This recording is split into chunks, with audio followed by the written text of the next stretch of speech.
Just a bloke in a bar. What is up, ladies and gentlemen? Welcome to the worst episode in the history of Bloke in a Bar. I'm not sure if many people will tune in after this. One of the saddest days of my life, if I'm being quite honest. I hope someone messages me tomorrow and checks if I'm okay, because I feel fucking terrible right now with this disgusting. I didn't even know it's called wig. Is that filth, a wig? Filth, I thought you just gone for a new look. I thought you'd grown it out. mate. Got rid of the mo. Absolutely disgusting. Got rid of the moustache. Got rid of the goatee. Now you're rocking a nice, disgusting. gorgeous blue You know afro. how chicks like put up the Instagram, new hair, don't care. Yeah. Yeah, new hair, don't care. New hair, baby. don't care. That will not be. You will not see an Instagram post. New hair, don't care. Or just him, new me, Yeah. pouting and shit. Have you tagged the hairdresser? Shout out to fucking whatever the hairdresser of choice was. Can you imagine if, like, just randomly, just to troll everyone for a week, Bloke in a Bar turned into an Instagram chick? That'd be good. Like, just a whole week of me being like thought as fuck in like a G-string, then an inspirational quote about footy underneath the G-string shot. Yeah. And just like some kind of bizarre, Photos of you just doing like lots of really sort of, you know. or like pictures talking about footy, but I'm like posing. Yeah. Do you know what I mean? Well, what you have to do is you have to put a completely out of context photo. Yes. Then a completely different like sort of caption. So if it's you just sort of like in some budgies with your sort of your hog on display, and then it's like, can you believe that the Dragons don't want Corey Norman? Like, it's just got to be completely different. Just Because I can't. I just bent over in front of the camera. Yeah. Did you hear what Paul Kent said last night? And it's just my fucking Staring down gooch. Main Street Just my with your gooch. butthole. Yeah. You know what? Might actually be the most engaged fucking week of my whole career. Mate, you'd pump. Yeah, you would. my God. You would. You'd get to $1 million like that. Yeah, you thought you were going well now. Imagine People if you love started doing thirst that. trap photos. They love them. They can't get enough of them. Rugby league, but from an Insta Thoughts perspective. Correct. Yes. That is the new age of media. That's Yeah, the way you by do Jenna it. Camp. You bring them in with your gooch, and then they stay for your rugby league opinion. That's right. Wow, I mean, we've fucking really opened the can of worms here. But anyway, I'm wearing this fucking piece of shit because Why? the bet was Why is if that? the Blues won, I would wear this. If Maroons won, they would wear a Maroons jersey or an 8 in a row shirt. I'm a man of my word, although it makes me feel sick and tremble inside, and maybe the lowest point of my career, rugby league or media-wise. And I've had some very low points, gentlemen. Very low points. I'm thinking about them now, and fuck, how I'm here, I do not know.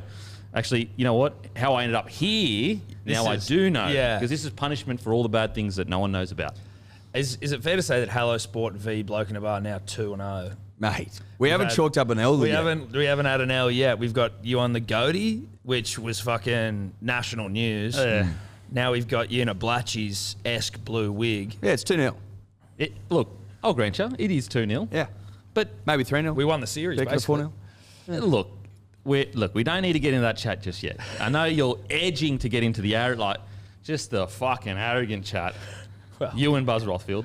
Yeah. Buzz is a great New South Welshman. I mean, let's just dive right into it. The great Buzz Rothfield has come out and said that he believes that the current team, after that one game, would challenge, potentially beat the great 8 in a row. I think he said he Queensland side. knows they would. He did say knows. He knows, and I mean, I could just be extrapolating. And Matty, could you check speaking that, for please? him. I would just like to believe that Buzz only speaks in sort of Of course, he speaks certainty. Truisms. certainties. Yeah. Can I ask you this, Tom? Is there a man alive that knows more about rugby league than Buzz? I would say no. Just at a pinch, I'd Not say one. no. Not one. Look, He's been around for so long. And still lucid. So Yeah. the fact that, you know, He's lucid and wise. dude, he's ready to rip off the cuff. Fuck, you watch him on NRL 360. Sharp as a Sharp as a tack. Sharp as a tack. Sharp as an axe. What do you reckon? Smart as a whip. If there was a market for New South Wales journos saying something outrageous after Origin 1, what do you reckon it was paying? I was paying fuck all. And A, because we're always going to tower you up. Yeah. And B, because New South Wales journos get it right time and time again. they do. But also, That's why they're the best in the business. That's why they get the jobs. But Queensland journos to be salty after a mauling was also paying fuck all, and we got that pretty quick.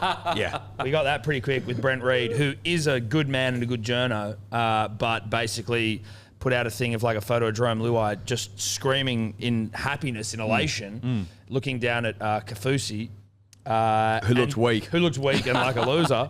And they were like, this is why New South Wales, or New South Wales arrogance on display. You're like, we just towed you up 50 to fucking 6? Yeah. Yeah. Didn't even get to double digits. Nah. Yeah, it was. We were lucky. Worst to score. loss ever? We were honestly lucky to score. Worst loss ever?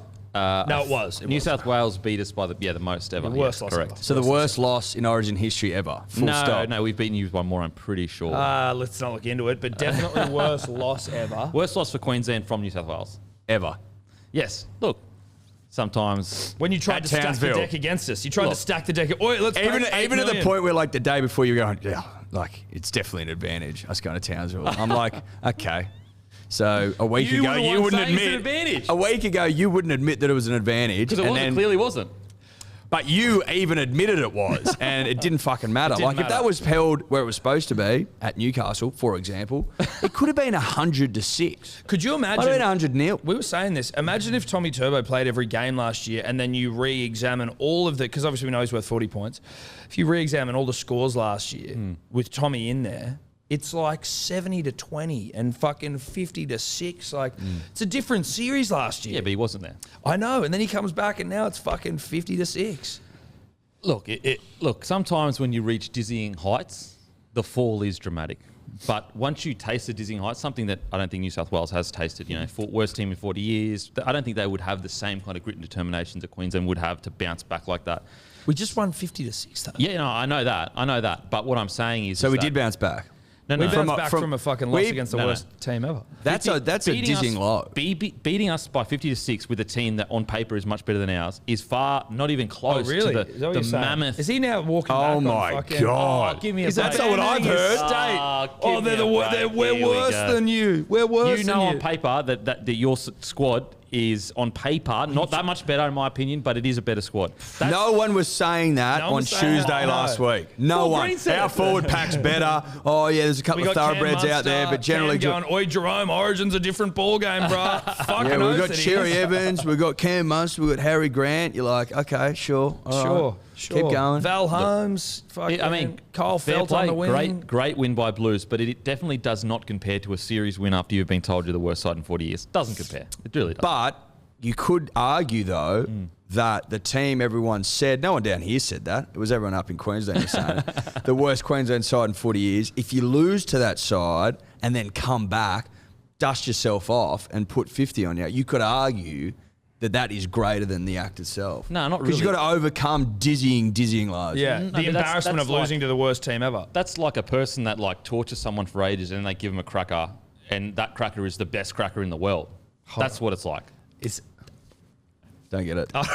Okay, so you've dropped your standard so low, you got towed up. by the torture. best- Was that torture? That's Getting the torture. towed up is torture. You got towed up by the worst side in 40 years. Yep. Yeah. You came back and you won resoundingly, close to probably what you should have won last year. So That's you're just the actually cracker? meeting expectations, which is the cracker. The expectations is this, of course I'm going to feed that person, otherwise they die. Of course you should have won. You had the fucking great, way better side compared to the 40 years. I Look see it. at that wig. He's lost his I fucking know. mind. fuck I off. see it differently. He's lost I'm it. more like that was such torture for us that if you were to torture a human like that, like it would be the equivalent of maybe leaving them in a cage for 40 years Yeah. and feed them every now and then. They don't come out of that cage the same. So they come out a different, defeated beast. Yeah, but we had the mental fortitude to, Okay. come To out go there internal, better. go internal for 40 years, Meditate. and come out a champion. That's the difference. Look, you did come out a champion. I'm not going to deny that the champion did come out in you. Did it take some once-in-a-generation athletes that one of them you brushed a couple of years ago, the other one obviously he's been injured. We won the series when we brushed him. Yeah, you did win the series. What happened the next year? Well, we didn't have Tommy. You could have used a bit. You could have used a bit of trail. 100%. Yeah, but sometimes 100%. you need to brush things in order for them to, reach their true potential. Yeah, exactly. It's like if you got cut an the old hedge. You cut the hedge down low, and then it thickens. Hey, I'm with you. Painting a house. I thought it was a champion. Make it look better. But when we talk about Suncorp, Brush it. Oh, yeah, right. when we talk about Suncorp, when we talk about bouncing back, that's what Queensland does. If I'm being 100% honest, it's a fucking tall order because No one's lost by 50 in Origin and won the series. I think. Look, it's a fucking I'm gonna go with it. mammoth I'm gonna order. go with it. It's a mammoth order. That, in all fairness, that blue side was absolutely incredible, especially the backs. Holy Yeah. fuck. Can Now- you stop Latrell and Tommy? That's what I'm worried Like, about. honestly, can they be stopped? That's what I'm worried about. Can I just point out to all of your listeners that we did say at our live show to get on Tommy first time, Tommy anytime, Tommy two or more, Tommy man of the match. Yep, we did. And it was a roaring success, the live show, mind you. It was. Sold out. Yep. Sold out. Some people sneaking in. Some people snuck in. Yeah, I mean, that's when you know you're fucking at the top of the heap. I respect people that turned up and said, I'm going to have a crack at the big time here. They actually needed a hose out the front to sort of wash dribblers away because it was too packed. What was the best dribble of the night where you're like, this guy almost is unbearable, but There was a fella called Jacko. Shout out to Jacko, a famous baggy green member. If you do anything quite exemplary within the punters and dribblers world, you do earn a baggy green. Mm-hmm. He drove up from Wollongong by himself, then slept in his ute down near the old tennis courts in Paddington. And gave it a workover. Didn't know a person there, and he was the most flogged bloke in the whole room. Was picking people up, was running around. He was a complete and utter mess, and it was terrific. you're talking about player of the series kind of form there. Oh yeah, it was Tommy and Jacko of the night. Yeah. Like, I mean, can you, with the baggy green, can you add notches? Because surely that's a notch. Look, I mean, he's certainly he's well known in the community now. You know what I mean? He's very well known. Did he not have the money to stay anywhere, or he just said he wanted to? He was meant to rough come it? up with his missus, who was an air hostess, and then she got last minute call to go fly somewhere. So he's going, fuck it, I'm not missing this. But I think he's pretty comfortable rolling out a swag in the back of the ute. Yeah. I mean, like, we're tough down here, Gannon. You wouldn't tough in understand New that. You'd South be like, Wales, oh, mate. fuck, if I've got to go the half an hour up to Sydney, I'll need to stay 5-star. But we don't fuck like that down here, mate. I got an origin question for you though. Has Tommy Trebojevic, has he like created a new position in that Freddie said he didn't tell him to do it, he's never told him to do it. I think Tommy told Freddie, hey brah, this is what I'm gonna do. And then he's just sort of done it. He's like, I'll play centre, like I'll do whatever I need to do in centre, and then I'm also just gonna do whatever the fuck I want. Nah, I just Have I think created a new position? No, The Rover? Nah. I mean, A, it was one game, but B, Well, he did it in Perth. He played fullback, like as in he basically just played fullback in attack and then centre in defence. What did Teddy do in attack? Well, he also played fullback. So Tommy, you could argue more a Rover. Okay, so are you genuinely suggesting that a new position should be named Rover? Yes. And you wear a 0. Or a T. Yeah. But like the reality Or an is R that for Rover. I'd say Rover's better than T, but Well, Tommy, he created the he position. created the position. Maybe he gets his own initial on the back. I I don't don't know. mind I'm just that. trying to give him the kudos he deserves, Tom. Well, I think we just all remember who started it, but I think R makes more sense. And then Yes. it's like you could have an R in the back row. You could have an R at fullback. I like 0. Yeah, I think 0. Because Zero's, well, it's a number. It's a number, and also it's like ambiguous as Yeah, well. it's almost like a joker in the deck. It's like Yes. do whatever you want. You could play wherever you want. You call him the Joker. Yeah, the Joker. I like the name, the Joker. The Joker. Yeah. Except only certain players can do it, right? Like you. Only one. Well, Tommy can. Yeah. Tommy's So the only pretty Joker much in the comp. when he quits, the position gets folded. Unless He has a young boy Or a young- or a younger brother. who is reared on the Northern Peninsula. or a younger brother called Ben, who's just coming into first grade. And there's no doubt he is not shooting blanks. Oh no, no. big boy. We've heard the T1. I mean, you can get pregnant just looking at him. Yeah, You can. it's happened. Matter of fact, I think pregnancy rose by about a fucking million on Wednesday night if you're a New South Welshman. Yeah, it did. Fertility rates through the roof in New South Wales. Because when you see that ball of testosterone just busting everyone apart, he took 2 runs in the first set. Yeah, that's alpha. And they were both quick play the balls. Alpha. In State of Origin, Alpha. you're supposed to get knocked out in the first set. Someone's getting knocked out. You know what alphas. else he did? You know what else he did? Because Nathan Cleary of New South Wales halfback fame, Ivan Cleary's son fame, One of the great chins in world one of the sport great fame. chins in world sport Great fame. chin. Nathan, as we said, he'd had one real halfback performance in Origin to date. He'd had won some series, but he hadn't necessarily done a whole lot. With the greatest respect, Nathan needed to bleed for his state, and you know what? Tommy was like, "Oi, brah, this is for your own good." And just gone bang, elbowed him in the face, cut him up real good. And Nathan now has some great photos for the wall. He got to play through some adversity and is now, without a doubt, New South Wales halfback for the next 15 to 20 years. Sometimes you got to be covered in claret, Dennis. Covered in your own claret to see the true meaning of Origin, and he gets it now. Yeah. Okay.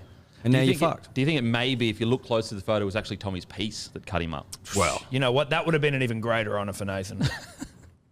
It probably makes more sense though. Yeah. Because with that thing flopping out, that was flopping about the place dude. on the last weekend. That You know, was- like that those, was flopping it about. was like one of those, what are those things in like medieval times where it's like the ball on the end with spikes all over it? Oh, bomby knocker. Bomby knocker. Yeah. That's what. Is that what they were called? Bomby well, knockers? yeah, but mean- this one's called a Tommy knocker. Wow. Sure. Don't mind it. Look, that was quick. That works. That fucking very quick. Tommy knocker. You got to respect how quick you come up with that. Thank you so much. Tommy knocker. So, are we officially naming Tommy's piece the Tommy knocker? Yeah, I think so. I don't see why not. I mean, that just seems appropriate at this point. It certainly seems appropriate. Yeah, I think so. I think it works well. Can you imagine if he was single and he pulled his hands down and said, "You want a piece of the Tommy the Tommy knocker?" knocker. It's like, holy Well, that's how he got his shit. missus. So, The allegedly. Tommy knocker. Oh my god! Wow. Tell you what, lucky Nathan was the one out there that copped it. Well, like Nathan- anyone yeah, else yeah, would have yeah. taken their bloody Head off. clean off. In medieval times, that was a wrap if you got hit with one of those. Yeah, see you Nathan's later. showing that a chin of consequence, a skull of substance, can take a shot like that and keep playing rugby league football. But only a chin and a skull of substance can take the Tommy knocker and take it well. Take it and keep moving forward. Yeah. Win a game, 50 record Win a game. Yeah, record. Like Cleary led the boys around after getting Yeah, one yeah. from the Tommy knocker, which has killed many a bloke and many a Sheila, Many a person, many a human being. Many a human being. even It's killed- extraterrestrial. yeah, well, UFOs have been sighted. that's it. Many a fauna. Many a flora. He's taking down redwoods with that thing. Just clearing land. Oh, fuck yeah. Oh, Fuck. Anyway, back to Buzz Rothfield comments. yeah. Well, do you reckon, I get the sense that you're trying to make out that they're wrong. Do you disagree with Buzz that team couldn't have beat your 8 straight? I don't. Because our 2014 side beat your 8 straight. So So if they can beat your you 8 know what I straight, mean? No. Cooper Cronk was out. we still beat you though. Cooper Cronk was out. So But you we beat couldn't you. win without. It's like Tommy Trbojevic. But Cooper Cronk's Cronk out. didn't play in every of those 8. Yes, that's a actually, shit he may example. have. No, he definitely didn't. He may have off the bench. 2006, he did not play in that But series. the culture was passed to him. He was a spiritual successor. So he's part of the fucking series. 100% he's part of it. But I'm just saying that in 2006. But all I'm saying is that we, in 2014, ended it with a side that, no offence to them, not as good as that one. And so, obviously, Buzz drawing perfect parallels between Yeah, dude. what Buzz we needs can a do raise. now and what so we could they do have then. one massive win, and it was a fantastic win against a side that is a solid Queensland side. When we get Ponga back, when we get Welch back on the field, when we got Papali'i back, when we get Lindsay Collins back next year, obviously. But when we get those boys back, then it would be more impressive. But it still was incredible. That team, off one showing, can beat the greatest rugby league team ever assembled. Yep. You have enough information to make that call. Yes. Easily. Easily. Too much information, actually, to make a call. I'd 80 prefer minutes. less. 80 minutes of information. Yeah. That's a lot of fun. I'd prefer less. We watched that game a couple of times. Obviously, didn't remember it a lot from the first viewing, but certainly enough data there. I think enough data I've watched it points 3 there. times, so more than enough. Mate, data. it was incredible. It More was than enough. absolutely fun. Like, fuck, the Blues, like Jerome Luai, the balls on the man. Yeah. And To'o. It was actually great to see Did you those see two them? do well. You see them walk into the ground with the beatbox Swag. over the shoulder, That was the blasting coolest- 1-4. I was like, these might two have been the coolest motherfuckers moment. couldn't look more thug than they No. do now. They that don't. was an omen. That was an omen. Shit, that was an omen. That was, you know your history. We are the new kids on the Yeah, block. definitely. We don't give a fuck. Honestly, those two were absolutely like. Because Gal's thing was like that he used to love the silence on the bus to the ground where it was like the energy was thick and everyone was just thinking about their roles and shit. And these two young, brash, hot motherfuckers from out west Hot as fuck. just rolling in. It just couldn't have been timed more perfectly. Sometimes shit just works and it's like fucking they're talking to Teddy and it's like, so is it still quiet on the bus? And then you just hear fucking 1-4 just slowly get louder and louder. I shanked a motherfucker last Yeah, night. and they don't look at the camera. He's just Luai's got the boombox over the fucking shoulder. They're not aware of what's even just been asked, and they just walk in, and then the fucking music just comes in and then disappears, and you're like, that could have been the coolest thing I've ever seen in rugby league. They walk in with purpose. I mean, when you're talking about energies that were overflowing in that scene, it was big dick energy. Humongous dick. Huge dick energy. Walking into your debut Origin with a bit of 1-4 blasting. And your skipper, Tedesco, having to just like sort of cop it. Yeah. You know what I mean? Like, you could tell he was like, he maybe longed for the old days when there was a bit of silence. Well, yeah, but it's like, not anymore, bruh. You'd think that, like, when you're coming into the Origin, to an Origin side, that you might be On a little debut. bit sort of on debut, shy or retiring, or like, what's this all about? What do we got to do? You know, like, I'm sort of just here for the. But it was like, nah, mate, we're fucking Origin players, and 1-4's sick, and we're just gonna blast it as we roll in. Mate, it was it's like 1-4 when they put themselves on the map. Similar era that the Blues could be on if they keep this team together. Because you've got to remember, Luai is 23 or 24. Cleary is 23. Latrell is 23. Tom Trbojevic is 24. Teddy is 26, 27. Is that all Teddy is? I think he's Wow. yeah. I thought he was older than that. I think, can you please check that, mate? Because the of water that boy? Italian body hair. 27. I'd say 27. Then look you've young and I've got got you've got plenty, Addo you know. Carr, who is about 26. You've got 28. So that's still young as fuck. Yeah, it's still young as fuck. You've got To'o, who is about 22. Like, Jesus. fuck, it is young. Junior Paulo is only about 28. Saifidi, low 20s. Angus Crichton's not very what's Angus he? Crichton, about 25, 26. 25. Yeah. Cam Murray? Like, Camo's 23. No, he's not 23, Yeah, is he? that's what I'm saying. Like, that's Fuck, I wish I was young. that's what's scary about the Blues side. Holy shit. And that's why Buzz is onto something, mate. Yeah, Buzz is onto something. But that's like a few weeks ago when I was speaking to Cameron Smith on our show, SEN, the captain's run with Cameron Smith and Denham Kemp. So it's actually, this will be after. Anyway, just tune in. Tune in next week because this will come out after. But he was saying, before anyone, there was a little bit of a push for Jerome Luai and Cleary, but before the huge push came, the first thing that Cameron Smith that blew my mind, he was like, even if he's not ready yet, if you select Jerome Luai and Cleary now, you can build a team around that for 10 years, literally. And that's the scary thing with Luai and Cleary. Now, I'm not saying that is going to happen. But I'm saying is that with the information that we do have, it's a scary prospect. If these guys can gel together, because another thing that Origin does is that if Luai, plays Origin and stays, that helps him stay at the Panthers because it gives him $90,000. You know what I mean? The rep payments and that, and it increases his profile. So it's actually a little bit easier to keep a guy like Luai because they're always going to prioritise Cleary. Next contract, you would say Luai's going to start demanding like $900K or whatever. Whereas Origin actually helps them keep it a little bit. I know it bumps their normal contract up, but you can kind of offset a little bit of that pain. And that's the scary thing. It's more incentive to keep Luai at the Panthers so that they stay together for New South Wales. You know what I mean? Yeah. Whereas if they aren't playing New South Wales together, Panthers actually have more chance of losing him because he's like, well, I'll go be the big dog somewhere else. So it's just it was an incredible performance from Blues, and it was a really disappointing non-Queensland-like performance from Queensland. Now, look, I'm not sitting there saying fuck. It's fucking Origin. It's so hot. And I think it was more of evidence of how incredible New South Wales were rather than the Queensland being bad. You know what I mean? I just think that Queensland just got blown off the park and were kind of just dazed. They weren't ready for the impact of the first set. Literally the first set, you went Teddy, Tommy, Teddy. Sorry, Teddy. Oh, anyway, you had Teddy and Tommy run it twice. And that was quick play the balls off the bat. That can rattle you a little bit, just get you off the momentum. It's not usually like that in Origin.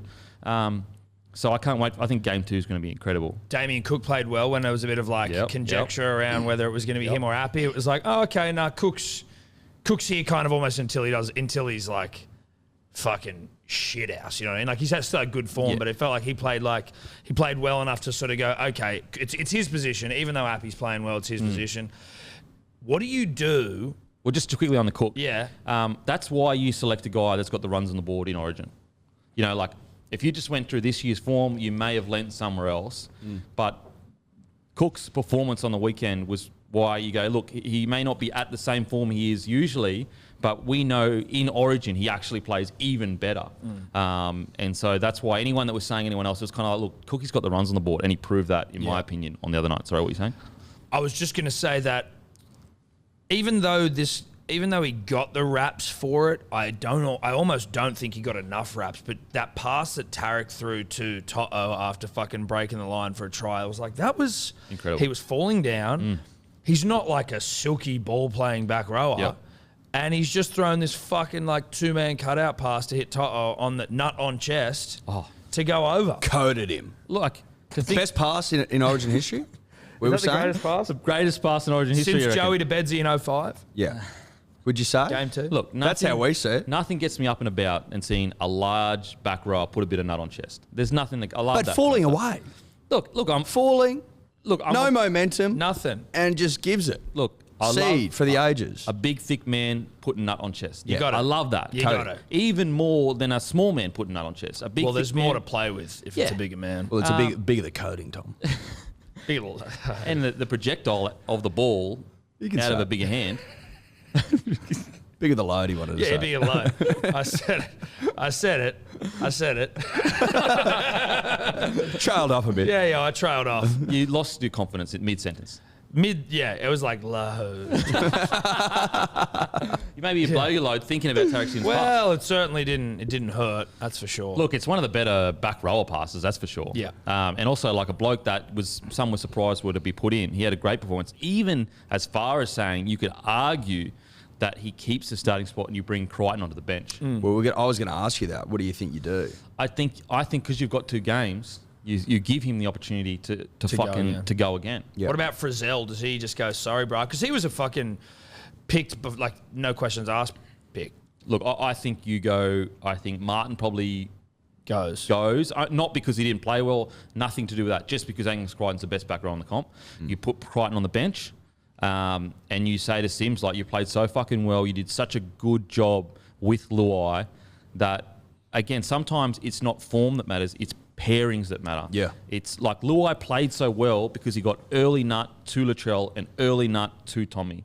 That gave him the confidence to go, all right, we're in the same vibe here, we're in the same lane. Whereas if you don't give early ball, you may misjudge, where does he like the ball? Does he like it out in front? Does he like it a bit further back to give him time? And I think Tarek Sims complemented Jerome Luai so much that it would be, even though Crichton is the best back rower in the comp, I think you bring him off the bench because if Sims doesn't do the job, you can bring him in game 3 and put him there, in my opinion. What do you guys reckon? I don't mind that at all. I think we were saying just that Crichton definitely comes back into the side. That was sort of I sort of thought maybe you start him in Tarek off the bench, but I don't think that. I'm happy to keep Tarek starting. Tarek doesn't. But I think Crichton's got to come back. That's what I think, 100%. Oh, absolutely. Totally we actually agree. said that we'd think about Frizzell, and having thought about it, maybe he misses out. Yeah. I think he does. I think he does. probably does. Because I don't think he's back this week either. Oh, isn't he back? I thought he was I back. don't think so. playing. Oh, no. Well, then, no. Yeah. No. I thought he was already back. We now- can put it down to he won't know, lack of match fitness. Onto the Queensland side. Yeah. If you're Sorry, dude. Sorry. I showed you a bunch of respect. Like we had serious talks about your team. That's a condition. Okay. An arrogance of the arrogance. dude, of I being can't sort of- help it, dude. Okay. I So we can't talked about this last okay. week. We are arrogant and we don't care. Can't help it. Queensland side. If you're a Queensland fan, if you are a Queensland fan, and you are, Still a Queensland fan. sorry. If you're a New South Wales fan, and you are, does us selecting Reece Walsh scare you or make you happy? If that happens. It makes me happy. I love Reece Walsh, but it's a desperation play. With the greatest respect to Reece, who can piss Too on me early? anytime. Too early. Too early. Too early. So you think, We've blooded a couple of blokes in the past too early and didn't go well. What, you're going to put him on the wing, right? no. Is that what they're saying? Well, nah. They would. I They was would like, probably put him at 14. I'd say. Oh, okay. Yeah. I think early. it's too early. He's too small. I don't know. He's too young. It's just this. How many- Don't Too hot. fuck with him. He's too hot right Too now. hot. How many good games has he played now in a row? 7? 8? About 5, but they haven't 5. been perfect games. They haven't been perfect games. 5 games you're picking him for Origin? But you look some of the great selections that threw some throbbers in really early, Yes, and they got the job done. they did. But I think it's too early. I think there's plenty of other players that can get the job done, as we proved last year. Yeah, who's he taking? Whose spot's he Well, taking? Brimo's probably.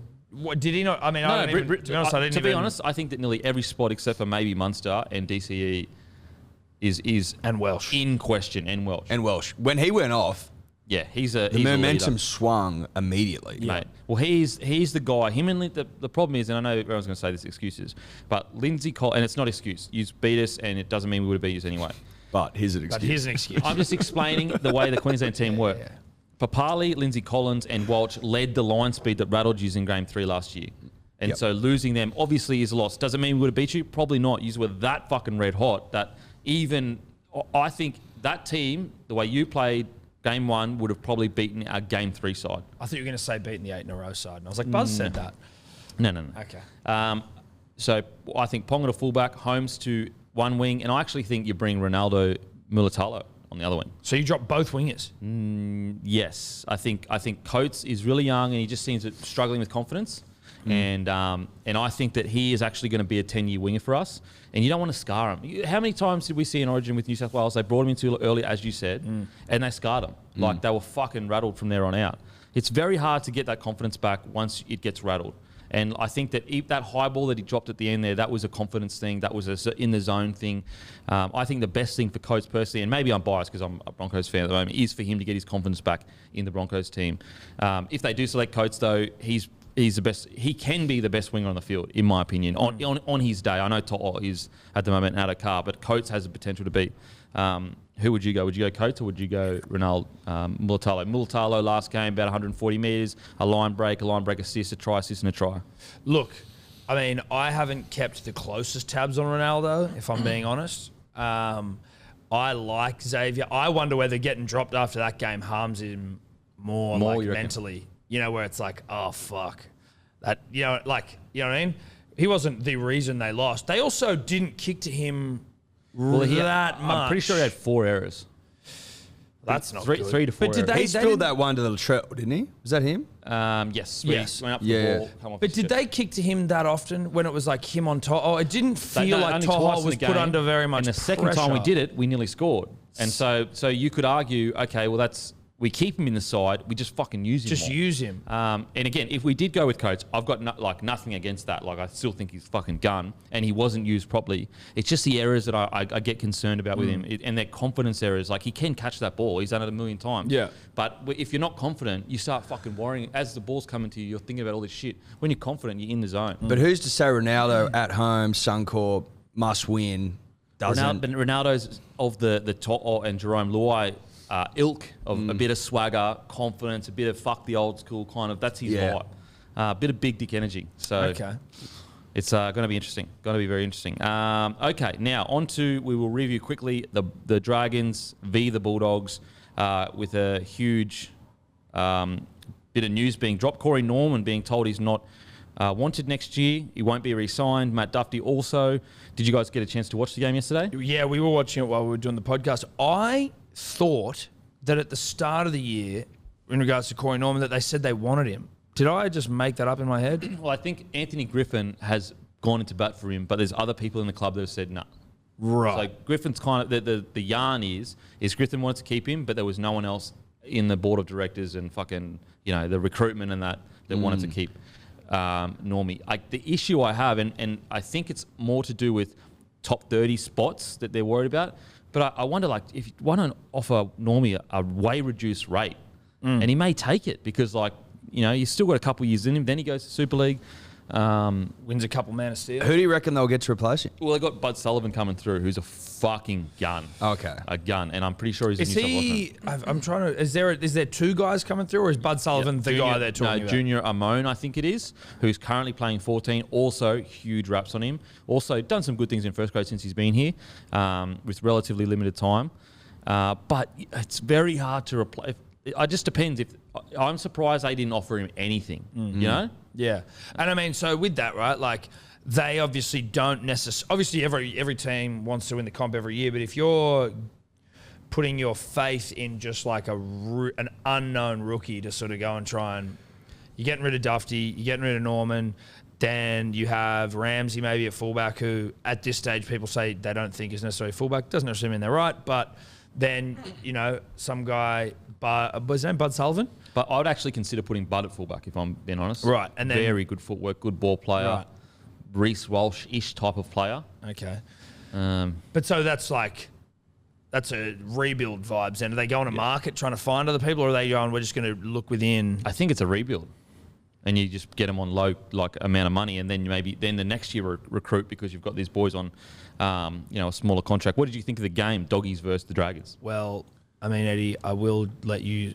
I'll let you free in a moment, but the rule of thumb, as we always the rugby league truism, is that you can never trust a dirty merger club, right? So that's a team that has been merged. Yes. St George and Illawarra. Okay. The most implausible result was the Bulldogs 13+ win. Yep. And that was the result we got. I stupidly ignored my own fucking information. On our world-renowned betting show About Even, I tipped the Bulldogs last week based on that information. So you tipped to beat the Dragons? Yep. That's a great 13 plus. No, just went fuck it. I'm just gonna go Bulldogs. You went off vibe. I went a vibe, just the Bulldogs, because Wow. then you take all the little intricacies out of it. You just go, are they going to win? Yeah, So and do you have a vibe bet each week? No, that's a DMC bet That's a because DMC you look at if there's a DMC playing, you go, what's the most implausible outcome here? So like if St Panthers. George is playing the Storm, sometimes you get on the Dragons because they'll get up. Yeah, okay. So for those playing along at home, whatever the most implausible outcome is, Get on back that it and back it well. Whenever they're playing a dirty merger club. Whenever Yes. a dirty merger club is playing, or whenever you're playing one of them. So that's twice a week. Yes. But the Bulldogs looked good, like they compared to They how looked they fucking looked, right? great. They ripped in. Yep. 95% They defended completion. really well. Had a crack. They had a crack. It was good to see. Well, it's good to see their red hot cracks get repaid. Yes. There's nothing worse than having a red hot crack for fucking years and getting nothing back for it. No. Trent looked so relieved on he the looks- sideline, but good Lord, he looks like he's put on, 20, 30 years? Yeah, man. He actually, for a man that's tight-skinned, beautiful hair, beautiful Hot. body, he looked like he'd aged at least 2 decades. in Lack the of sleep last time. 6 Lack months. of sleep, too much stress. Is it one of the biggest tragedies to see a true hot boy deteriorate like We this? don't like to lose them. No. We don't like to lose A them for rugby a league claim. hot boy, like there's a lot of rugby league hot boys, but like percentage wise, there's not, and you've got to look after your hot boys. Yeah. And Yeah. Yeah. Like Trent, we almost should have said Trent. We don't want you to coach, or at least not the Bulldogs, because this is going to be fucking Especially your older hot boys who sort of set Yeah. the tone and the tempo for the younger boys coming through. Exactly. You This know is what I sort of mean? what you Show can them how it's expect. done. Show them what to expect. Show them how to look after yourself. And I just think that there should have been more care and consideration given to Trent, given what we know about, hot boys under stress and under duress and under a lack of sleep and what it does to you. Well, Trent now looks like a bottle of milk left in the sun compared to when he was a fucking fresh bottle of full Well, cream. compared to when he walked into Brookvale. Yes. Day one on the job, that seems like a long time ago now. But I just fear that, if we keep him at the Bulldogs forever, he'll be unrecognisable. Yep. And he has aged like a fine wine too. Sometimes hot boys in their day can be good, and then you look a bit in a few years, You lose it. you lose it. But he's losing it at a rapid rate. Well, that's what I'm saying. He's such Yeah. an important specimen Yeah, he because up until recently, he had aged like a fine wine. Yeah. And now it's a bottle. And now of it's been corked. Surely there's something in his contract that compensates him for the sacrifice of his hotness. Well, don't they? Well, a maybe- hotness clause. Yeah. But don't they maybe put in some sort of like hotness maintenance budget? Like, we Are you get him- suggesting work for Trent? I'm suggesting a bit of work. I'm suggesting like around here.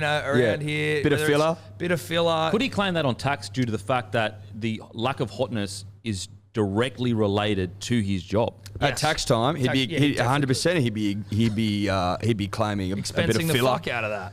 a bit of What do is they it? do? The needling and shit? Yeah, You know what I Botox. mean? Botox, yep. Yep, I mean, out West Sydney, yep. when we talk about Instathought, Get rid of the Dude, Lot of get, Botox. get some fake tits on him. Who knows? Whatever needs to happen Well- just to get him looking good again. I mean, look, we could do some thigh work, Tom. We could Yeah. do something with the abs. If he's lost them, we can insert them. Pec job He needs work. Unfortunately, he's gone from and the crow's feet. Good lord! I crow's mean, that's feet. a quick fix. yeah. Crow's feet's an easy fix, and it seems like that no one's fucking taken the time to actually look at it and say we can do this for you, Trent. I wonder if anyone's actually asked Trent, how have you been, mate? Like, yes, you're losing on the field, but fuck me. You're not looking as hot as you did 6 months ago. And yes, losing a lot of games is going to hurt you, but not looking hot after being a hot boy for nearly 40 years, that's got to play with your mind. gotta rattle you. Someone needs to take him out for a pamper day. Let's Go get a him facial. Go get a mani-pedi. and do like the montage where it's like him coming out of Yeah. the dressing shed, the dressing rooms, and like trying on outfits and shit. Like Yeah, he's a yeah. pretty woman. Oh, those shows that do the makeover, like Dude. someone really down and depressed, and Yeah. they come out, and I'm all hot, I'm going to fuck you. Yeah, yeah. And then he goes out Like and a queer eye for fucking- the straight guy. Yeah. But it's like queer eye for a fucking Yes. sad coach. for a coach that used to be hot, Yeah. and he's no longer hot. I mean, that would Who fucking needs talk to about feel ratings. better about himself. Yeah. Queer eye for a hot guy who was not hot anymore. But was hot. Was hot. I'd watch the Recently, shit- but no longer. It's a working title, which, reach out if Look, you we're got just a better one. spitballing here. Yeah, we're working spitballing this here. out. Let us know in the comments section what we would name the bounce back of Trent's hotness. Yeah. yeah. And it's basically just a half an hour show cut up into montages. A series of different montages. It's like, and you shouldn't watch, like, it's really fast edits. So it's like there's ones, you know, like the show that it's like, if you have epilepsy, don't watch this because it's basically just like harsh jump cuts and flashing lights for the next half an hour. And like up close shots of Trent getting hotter and hotter as the episode progresses. It'd be a rating success. Fucking oath it would. He comes out and he puts 40 on the next team he plays. Yeah. 100%. Tell me. Bounce back. He's a confidence coach. Mate, I'll tell you what, I'd fucking watch that shit. Okay. I'll fucking watch it. Fucking great. Okay, so you agree or disagree Corey Norman to be moved? Corey Norman and Dufty to be moved on? Yes or no? I would say it's funny, right? Like with the Dufty one, the whole petition, I wonder what they're saying after the weekend. With the greatest respect, like it was like, what the fuck, Dufty? We got to save him. You know, people were handing back their memberships. Yeah, 5 tries, this, that, and then it was like the next game. It was like, how do you cancel a petition? Yeah, I mean, his defence, you know, I spoke about it, I think, with Finchy. His defence is the concern. I guess the flip side of that would be, surely you can coach that into him, but maybe they've seen, look, we just can't seem to get through to him defensive-wise. In fairness, with all the drama going on, maybe that's playing with his head. I think I understand if they're not offering him money because he's asking too much, and that's just where they've got met. Like, he's like, I want 600K, and they're like, look, you can only blah, blah, blah, whatever it is. If I'm the Dragons, I offer him a lower amount than maybe market value. That's what surprises me, that they're just like, nah, you're gone. Well, isn't that the case with both of them? They just haven't offered them contracts? And that's what's surprising to me.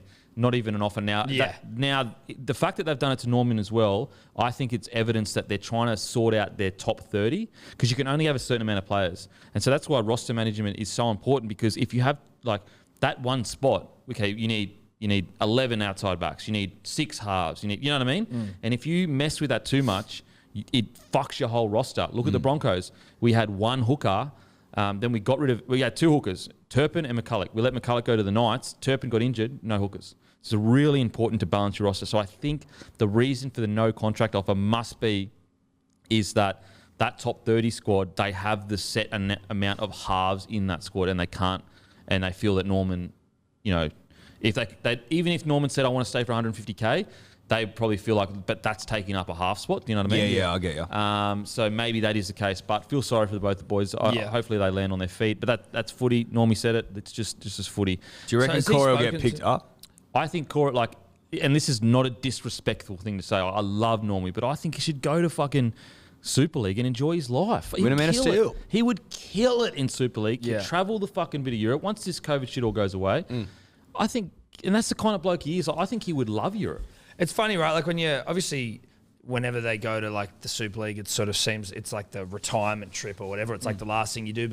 And I've got mates who play footy overseas, like play rugby or rugby league, and you're like, it seems like the best fucking life. Yeah. Maybe not in the north of England, but like there are teams over there, but like you're on the doorstep to Europe. Imagine playing in fucking what's the French Catalans team? Dragons. Catalans, man. Like the lifestyle there, it's like you're on a holiday the whole time. Yeah, it's and Normie would tear the Super, like, because he's still got great footy in front of him, great footy, and so like he's played Origin, he's played a bit of finals footy. I don't see, is there any point in going to another team and struggling for another few years, or get a big contract somewhere else? Because I think you could demand big money in Super League. Again, it's not a disrespectful thing at all. It's just like weighing up your options.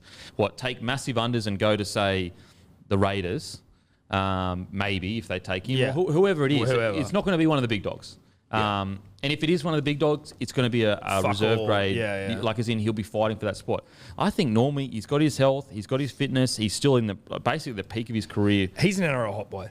He's a hot boy, gets many a women, and I just think that going to Europe would be great for him. He's played Origin, he's done what he needs to do, get a big contract. And he's 30-ish, isn't he? He's turning 30 this year, I think. Get a big contract, and he will literally win a Man of Steel, because I think he's been actually pretty good this year, to be honest. Even yesterday's game, though, like, he wasn't, obviously the Dragons as a whole weren't fantastic, but he still has those moments in a game where, like, the Dragons suck, where you're like, you know, you see the flashes of Norman brilliance. Yeah, I just think the best thing... It's still in there, for sure. 3 or 4 year deal at a big Super League club, and go and enjoy your life and earn, like... reward yourself with the fruits of your labour. Yeah, you've worked hard for fucking all these years. Go and rip. Yep, and get out of the spotlight. Everyone bagging every week. That's also it as well, right? The media scrutiny over there is just like non-existent compared to here. So, I think Dufty will, like, I'm surprised about, I spoke about this earlier in the week, I'm surprised about the Dufty chat to Canberra, though, because they got Bailey Simons and Charles Nickel-Clockstead took them to a fucking grand final. Whereas, like, Dufty hasn't played finals foot except for 1 year. Yeah, that doesn't make sense to me. You know what I mean? No one's looking to fucking move Chance out of fullback. Well, that's the yarn, though. What, so they're going to move Chance like the centre. centres? Fucking hell. Really? Yes, he toured the facilities.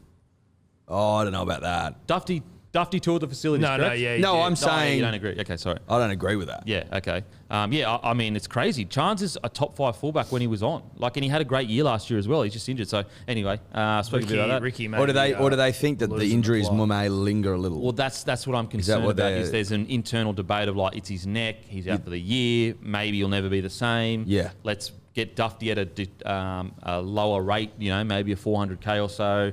But I think Chance makes the full recovery. And also, are you putting Chance offside by basically saying, like, oh, we're going to bring this up? You know what I mean? Like, instead of being like, we've got your back. Sticky Wigan. Wigan. Maybe. They could just be like, look, if you don't come back, then we've got him. Yeah. But then the where do back you put him? pocket You've in got a the chamber. 400K. If he does come back, you've got a 400K player sitting on the bench or, in Rezzies. It's a fucking risky move. Unless there's more. There's obviously more that we don't know. Yes. But it is surprising that they would even consider bringing Dufty down. And that's no disrespect to Dufty. I think he's a great fullback. And if he fits his D, he's a fucking elite fullback. Are there any teams looking for a fullback? He'll land a club, absolutely. Not Manly. A fresh Manly start. Not looking for a fullback. Crazy enough, and obviously we don't need to talk about we got there. Our second, like Ruben Garrick, the second best fullback in the comp. Yeah. I mean, It's we like got there. Tommy and then Ruben. I know. And Like Ruben's not a fullback. fucking- Well, he's not even a well, he is. He can be. He's a and he fullback is. in wingers clothing. That's right. It's just so impressive how we got here. Well, you brought it up by talking about Dufty going to Canberra. And then you said, who else is looking? And I said, not Manly. Not Manly. You pushed us into that one, dude. Fucking every week It's you push me there. Okay, now on to the great Mitchell Pearce and the hot boy Gallen Ponga himself. Mitchell Pearce, hot boy himself. Mitchell's back to hot. the Knights. What do you think about that? He's back. I think it's He's a back. great sign for the Knights. Great sign. Like, they look pretty good. They look pretty healthy now, that side. It changes the fucking... Fucking oath, it changes it immeasurably, mate. It changes things. Like, as soon as Mitch got injured, how long? 9, 10 weeks ago? Yeah, 10 weeks, yeah. They were a shell of themselves. They've been really. a bit of a shit show, Like, really. Ponga has honestly. turned it on at periods Yep. and dragged them to a W, but generally speaking, they've been pretty has flat. Ben Cummins, but it's good to see. It's good to see Mitch back. And as much as the Knights did fucking beat us a couple of weeks ago, it is a Knights team that's going well is actually way better than a Knights team sucking. Like, they're not a 100%. team I like to see doing badly. No, it was so shit when they kept winning the spoon and that. That was fucked. Yeah, that was bad. Not good for the league. No. so Give it bad. to the Broncos or someone. Yeah, I don't but, know about like, that definitely either. not the Someone Knights. else that, deserves it. Exactly. Yeah, well, not the Broncos. But good to see Mitch back. He was out for 10 weeks. Ring rust?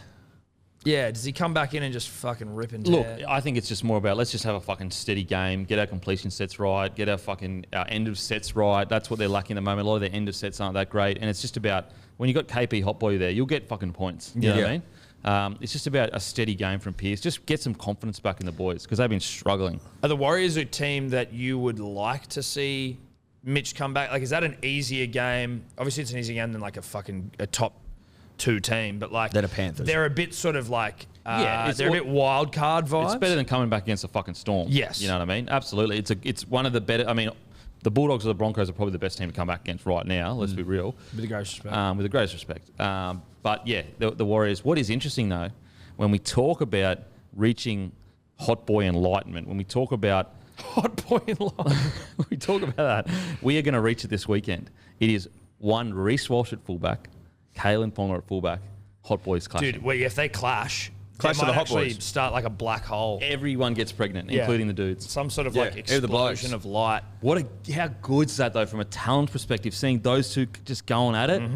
Wow, I can't. That's like. Do you reckon Kalen doesn't wear a headgear this weekend? Just so he's got like, Take him on, like who's got the you know what I know, mean? Like, who's more luscious? Yeah. that would be. Who's more gorgeous? That might be the greatest big dick play before a game, or the greatest challenge being thrown out Yeah. there of like, you think you can just take your headgear off randomly and I'm not going to fucking throw back at you? Yeah. Come on, bro. Bro, I'm going to start taking mine off randomly. Yeah. And I don't know if you've noticed, but I've had this chemically treated. Yeah. And it's I got looking some gorgeous. mascara in the eyelashes and they're fucking flowing. Because he's going to need, like, Ponga's going to need to bring his A game. If Does Walsh he is- have red eyelashes? This might sound like a stupid. Does like I don't think so. Redheads do get red eyelashes, but not all redheads have red eyelashes. He's not like your red though. He's almost like a blood red. He's not like flaming red. No, he's not a Horsburgh red. No. But he's a rich dark red. Well, I was always under the impression that it was more your Horsburgh redhead that get the red eyelashes. Yes, that almost looks like see-through, Yes. like fish bones. Yes. That's right. Look, I think actually like KP's red is kind of exotic. It's exotic. Yes. You know, it's like just- Amazonian. Yeah, it's quite, you know, he's obviously a Māori, but he's also got that beautiful red locks. And then you've got Reece Walsh with there's beautiful lashes. Yeah. It's And eyes for days. if they take their headgears off, it could be one of the greatest clashes. You know, it's like Teddy versus Tommy almost, nearly. If I'm the NRL, I'm asking politely if he will. And I'm also bringing some sort of, I don't know if it's extra security. I don't know what it is you need to deal with, like what the aftermath is if they actually clash on the field. Like, what is it you actually Maybe need everyone there? runs out with condoms on, so they're just using the condom. Possibly. But, I mean, I don't know if you've got enough time. Do you have enough time? You got to get out there to the middle. You got to as get in them out of the wrappers. No, as in I think they run on with them already it on. on. Oh, okay. Like I the thought you headgear, said someone would run on for them and put them Quickly on. fucking sheathe the dongs of every player on there. Like someone trying to catch a butterfly. Oh, you reckon they play with dongers on? Yeah, well, instead, like they take the headgear for the head off, but they put the headgear for the piece on. I think it's a smart move from the NRL. It's a safest move sexually wise. Yeah, it I is. think that makes a lot of sense. Yeah. Headgear for your dong. Yeah. Genius. Maybe we could get some sponsorships happening. Steed and condoms. Steed and rubbers. I don't mind that. Get them in that same sort of football grip. You know what I mean? Spray the grip on them, like the hands grip that they spray, What is that to make shit? sure that the condom What, stays. yes, Yeah, that what sticks is on that? there. What is that shit that you spray? They spray. in there? It's just like sticky blue stuff, so that when like catching the ball's much easier. The only problem is if you spray too much and you get up to play the ball, It sticks to your It hand. sticks to your hand.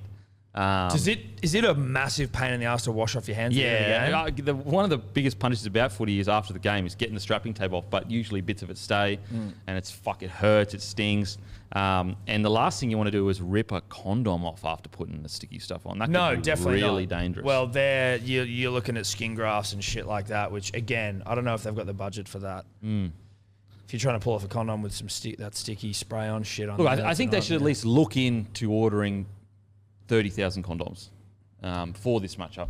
Look, safe sex is important. That we do know. And I don't think the NRL can turn a blind eye to that. No. They've got a responsibility to the players, the staff, to the fans in attendance to make the right decision. They say player Stakeholders. welfare. They say they Stakeholders. care. They say they give Play us. well. If they don't give condoms, clearly they don't give a shit about player No. welfare, in my opinion. Breaking news. The great Victor Radley allegedly has been kicked off a flight for being pissed. The great Victor Radley. Well, I love to hear it. You love to hear it. Yeah. I mean, Well done, Victor. Victor's got scallywag in him, and I think it's probably his most endearing Well, quality. Victor, Even- he's got a couple of games. He's got a couple of games out, doesn't he? For some. look, he he lost his mind on the field. yeah, we all yeah. loved that. And now he's fucking having a few beers. So kicked off a flight. Well, okay, so this is allegedly, guys. So you know what? He probably just fucking farted and got Yeah, kicked off or exactly. something. Something small. Fox Sports understands the 23-year-old was allegedly intoxicated and was removed from his flight. He then flew home with the Roosters officials on Sunday morning instead. The Roosters have informed the NRL with the integrity unit confirming to Fox Sport its knowledge of the incident. Victor was at the Manly game as well. He was ripping and tearing, having a good time. They're thinking of signing him apparently. But look, I mean, obviously, without knowing exactly what he did, I personally haven't been kicked off a flight, but I have been 23 once, and I used to make some bad decisions. If I was getting paid good money, I would have made more. Would have made way more bad bit decisions. of free time as well. Jesus Christ. Mate, and his good mate just debuted. DeLuey. Like, his good mate's just debuted. He's been kicked out for fucking having too much of a crack.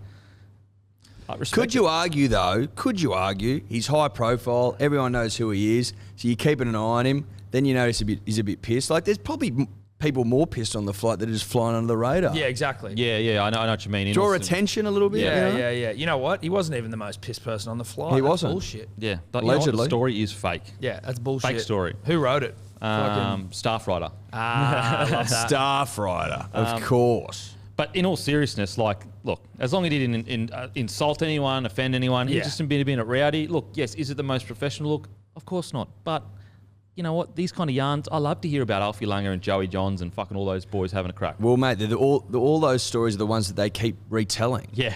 The stories that everyone loves. And so when it happens, everyone's like, oh, Jesus, how bloody uncouth of him. Yeah, and it's like, mate. But then you're at the sportsman's lunch and you're like, "Oi, tell us the one how you got kicked off the flight." Yeah, exactly. Yeah, Can't have it both ways. Yeah. But I mean, look, without knowing what he did, as long as it was all just, if he was just pissed. On his own terms and, like, not Play offending on, anyone, young man. that's fine.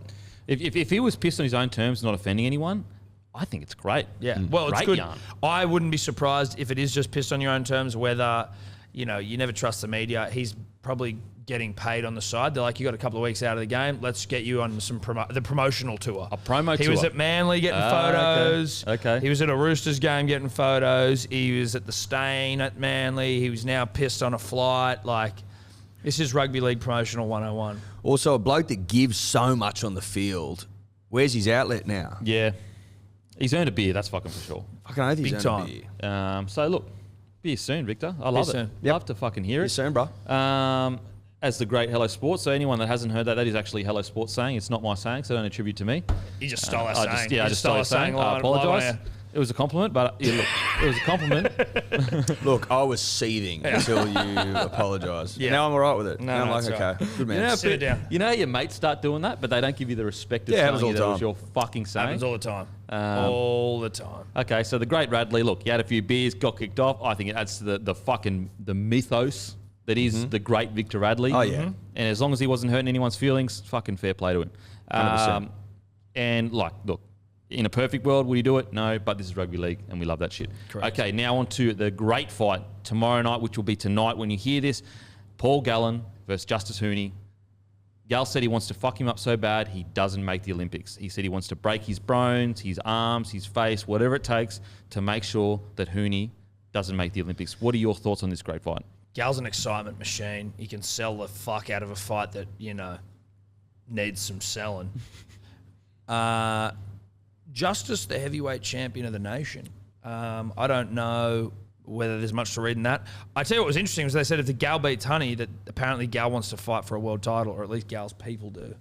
Wow. I'd love that, dude. Mate, could you imagine Gal? I would love rugby league on the world stage. Hey, mate, he's a fucking presence. Like, he was talking today about how he doesn't give a fuck if he goes out there and he loses, because he's like, mate, that's what everyone else should be doing in Australian boxing. They cherry pick all their fights, so they end up fighting plumbers and RSLs in front of 3 people, which we've always laughed about. Like, Yeah. Australian boxing generally fought under like 15-watt bulbs or lower. Yes. That's the brightest the light will get in the Australian boxing, unless there is a rugby league player involved. That's exactly right. With the greatest respect. Or like a Tim Zoo, Do you if think he's like a world the champion. boxing in Australian boxing and the NRL should just come under one umbrella? 100%. I don't see why not. And Well, just- they brought touch under the umbrella. Yep. I think boxing needs to come under it because it needs. I mean, it's not that well, really, is it? Australian boxing. Let's all be honest. No. I mean, it could be doing better. Well, Paul Gallen, the most famous boxer in the country, and he plays rugby league. Paul Gallen, after a handful of fights, is fighting for the Australian heavyweight title. I tell you something even worse. That's where it's at. George Kambosos is fighting for a genuine, full-blown world title this week against a guy that beat Lomachenko, who is considered arguably one of the greatest of all time. And no one's even talking about the Kambosos fight, which is so bullshit. So actually, if anyone's listening to this, guys, George Kambosos is fighting for a legit world fucking title. Undercard or just his own card? His own card. This is a big deal. This is like stadium. It's a huge deal. Where overseas. at? The guy he's fighting overseas in, I think, Miami or something. The guy he's fighting is a world superstar. And we're barely talking about it. We're not talking about it. Has he played Yeah. rugby league? he supported rugby league once. Nah, it's not good enough, unfortunately. I think he may have played once or twice when he was 6 years old. Did you play NRL, bro? I get your point. It's wrong. Yes, it is wrong. But it is the truth. But That's it's what's the happening. truth. Yeah, Like sometimes you just got to accept the truth and But go on with it. Everyone listening, if you want to support Australian boxing, make sure you tune into Cambosis. He's a fucking legend, been on the show a few times. And if he wins, it'll be one of the biggest wins we've seen in a very long time in Australian boxing. This is a legit world title against a legit motherfucker that just beat Lomachenko, Vasily Lomachenko. Who hadn't lost in like 500 fights or something ridiculous. Some were talking about he's like one of the best ever. Yeah. And he was at one point the pound for pound number one fighter in the game. Yeah. Now, Canelo's probably taking that over. Anyway, I mean, we're talking about real boxing. Let's talk about the real boxing. Yeah, which is come on, fucking bro. Gallen versus Huni. What chances do you give Gal? I give Gal every chance. He's tough as fuck. He gets in there with Big Daddy and flatlines him. Big Daddy didn't look great. But, I mean, if you're in there with a chance, I reckon. For the big boys, I think you are, because they've got knockout power. Like, if you catch them once, then, you know, it can be good night. But Jesus Christ, like, justice is supposed to be fucking legit. And I just go to myself, if Paul Gallen, again, after training, when did he retire? A year ago? 2 years ago? I think. 2 years ago. Yeah. Like, if he can do the damn thing, that'd be one of the great upsets of all time, wouldn't it? I don't think Gal's getting enough respect for him taking this challenge on. People don't understand. Huni is one of the greatest heavyweights we've seen come through in the history of Australia. He's going to the Olympics after this. Like, this isn't just some fucking mad dude that, you know, knocked out a few blokes in a few pubs. This is the cream of the crop of Australian boxing. So the chances of him winning obviously aren't high, but the respect we got to give Gallen, and he could win. As you're right, as boxing, he could win. He's tough. If there's anyone that's going to be fucking tough enough, it's going to be Gal. But we don't. I think the appreciation that we should be giving Gal for having the guts. Justice Huni is a fucking problem. Yeah. It seems to be water off a duck's back for Gal. He It's doesn't pretty seem to impressive. give Yeah. a fuck. You see him, and like he's taken to the whole boxing world quite well. He doesn't mind talking shit. He talks shit better than anyone he's come up against.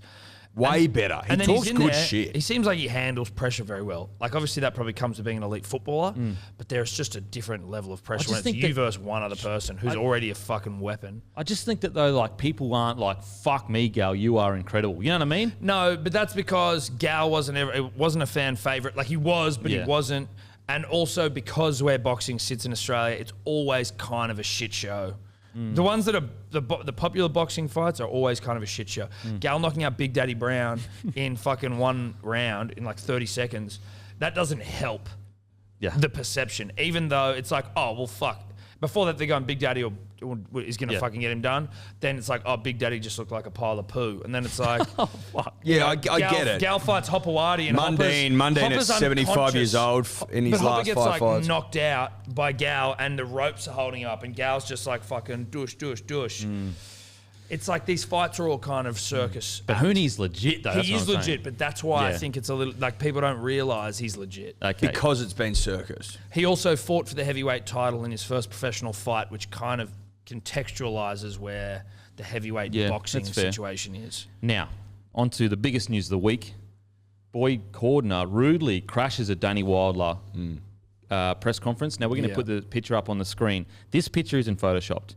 The camera, so when you set up a camera for people watching, you set up usually the talent right in the middle. So if Boyd Cordner, as you can see right now, I'm in essentially the middle. The rule of thirds, I believe they say at film school.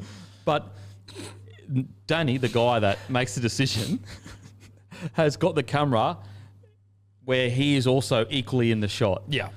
What are your thoughts on the rudeness of Cordner to crash the Weidler press conference to announce his retirement? Well, I think that Boyd, look, even though Boyd was announcing his own retirement, should have known that It wasn't about him. it's not about him, and it never was.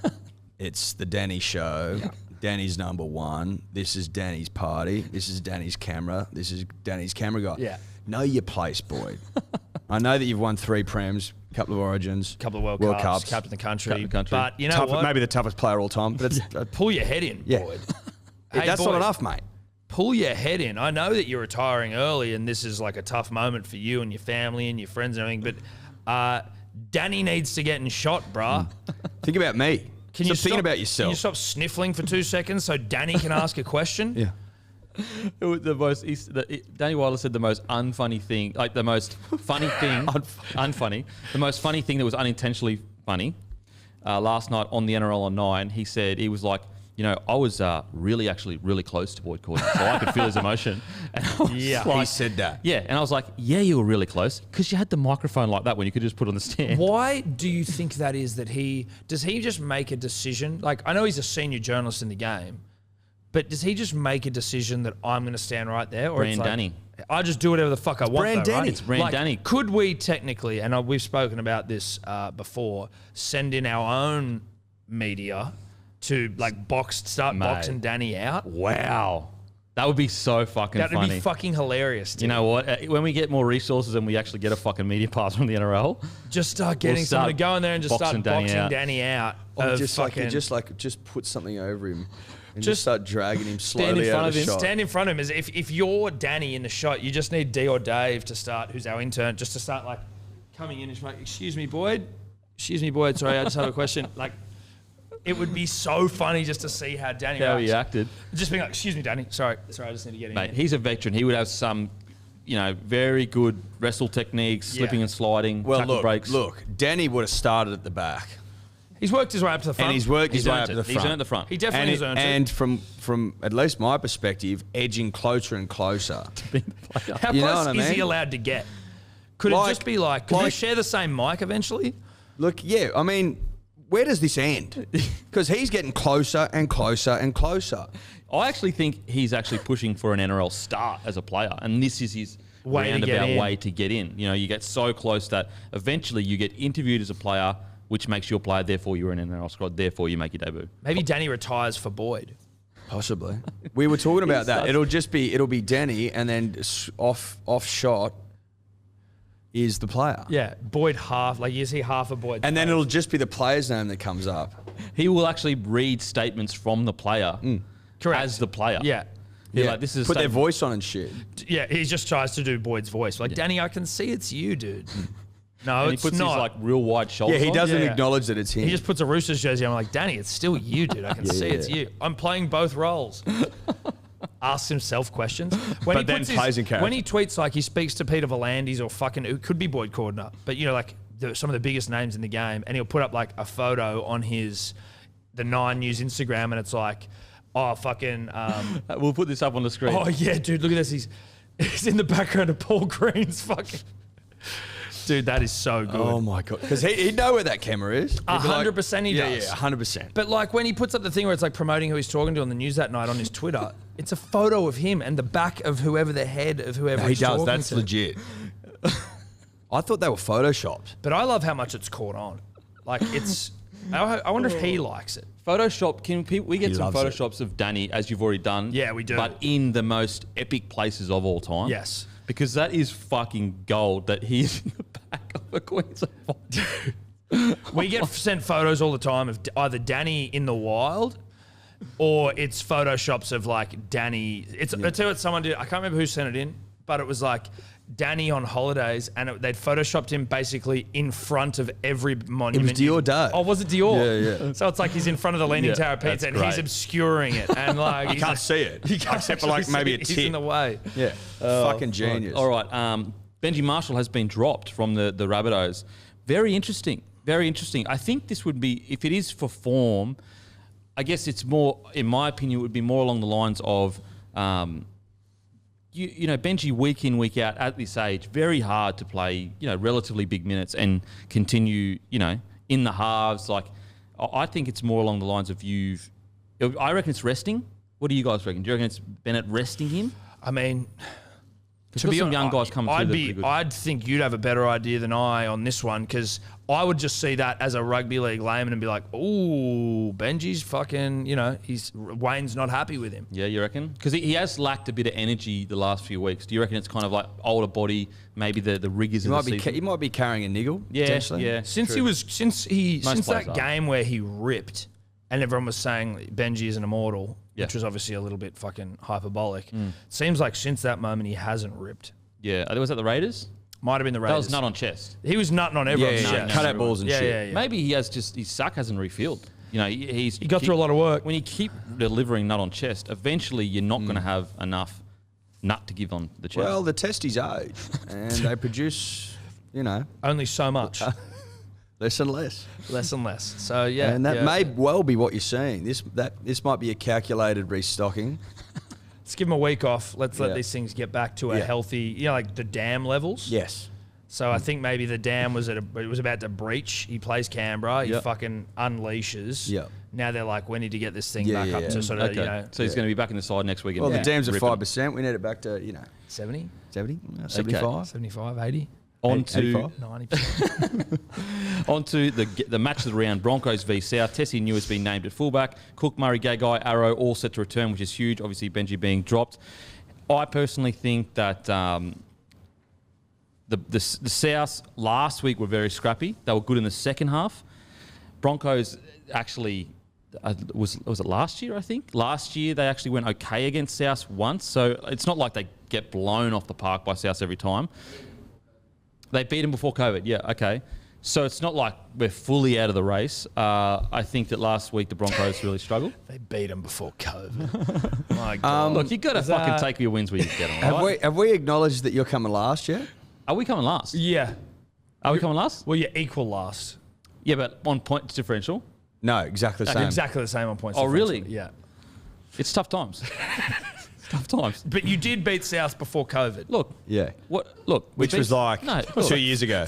We've been through this. We've been The world through has this. been through a fucking Bitcoin- pandemic and got out of it, and essentially, and Bitcoin is volatile. Bitcoin is volatile. Bitcoin We is. all investors and Broncos fans and non-fans need to understand Kodak. diamond hands. We're holding for the long haul. Yeah. Bitcoin, volatile, How'd but that we're work for bouncing Kodak? back. Poorly. Very poorly. So, look, I'm going Broncos 15 plus. What are you guys Oof. going? Oh, I mean, fucking not that. I think Souths cover the line. I think it's like 16 points. I think Souths, they put 20 on you. Yep. I think South easily 13 plus. Trell. South side looks good this week. They do. It does. Stacked. It does. They're just going to fucking rip. Trell is going to score. Cam Murray. So is bloody Cody Walker. And so is Alex Johnson. Man, Alex Johnson, fuck, they nearly got rid of him, and they managed to keep him, and he's Yeah. just ripping and a tearing. Ripping. Interesting. I think Gagai's due for a big game because of obviously what happened in Origin. Yep. Latrell was incredible. I think Latrell is in for a big game because he played really well on the weekend. He just had one or two errors. I think he'll be rested, Yes. ready to go. Yeah, it's going to be a tough night, if I'm being honest. It's going to be a very tough night. So not 15 plus. It's 15 plus, though. Oh, Just a okay, tough cool. night. Yeah, but we'll yeah, get the tough job done. night. Kick Who away there. replaces Benji? Do we know? I think he's the young fella coming through, hey? Oh, Braden Burns. Shout out to Braden Burns. That's good on Braden Burns for fucking earning that spot back. He's been injured in that. Okay, Nice. on to the next game. It is the the Cowboys versus Sharks. Graham Match of the not round. named. Graham is taking a break for 4 weeks. But Cowboys v Sharks. Cowboys obviously massively need to bounce back. Sharks got the win last week against Penrith. Look, I think the Sharks are looking good. I like the Sharks for this game. Yeah, I agree. They've I won the agree. last 2 games, I think. 3 on the trot. I think. Three on the three trot. Yeah. I think their side looks good, and the Cowboys got pumped. The Cowboys got pumped. Biggest loss in NRL history, I think they said. So was it Tommy Math that technically, if Tommy was in the side, It's because it's he's 90 to 40 points? 18. Yeah, because Tommy's worth 40 points. It's with 50 plus Tommy's is 90. But we've been in discussions with Landis and Abdo, and They're they prepared think to they think recognise it's it? only right. Yeah. As does the rest of the NRL community, that we do acknowledge Tommy's a 40-point player. If he's not playing, it's put down as such. Okay. All right, that's fair enough. How do you feel about that? Makes a lot of sense. Makes a lot of sense. Thought And so. Manly- See, I told you, community's on board. So, like, if they lose the grand final but Tommy doesn't play, if they lose by 20, they actually win by 20. win. Yes, that's They right. They get the trophy. Yes. Correct. Quick learner. There we go. It's not, I was concerned that people weren't going to be able to pick it up, but everyone Same. seems to be on it real easy. Mate, Yeah, because well, everyone it's- we've talked to has been like, that's fine. Because we've been doing sort of, quant research all day. And, Yeah. Feedback's Now- been great. Anyway, Now, Sharks. what's Cowboys. interesting about the Sharks versus Cowboys is this could be an origin rehearsal. You've got Chambers, who there's a bit of chatter about bringing back, has the mongrel. He's also a partner to Mulatalo on the edge there. But then you've got some people who have said Hamiso potentially. I personally think it's a little bit too soon. He's only been playing centre for a little bit. Valentine Holmes is playing for...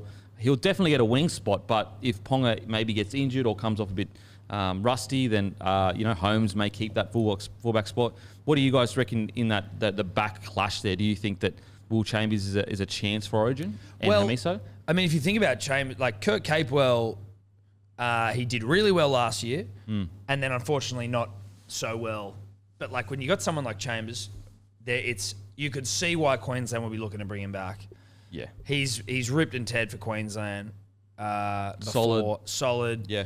He knows what Dependable. it's about. Brings it, So I mean, I wouldn't be surprised.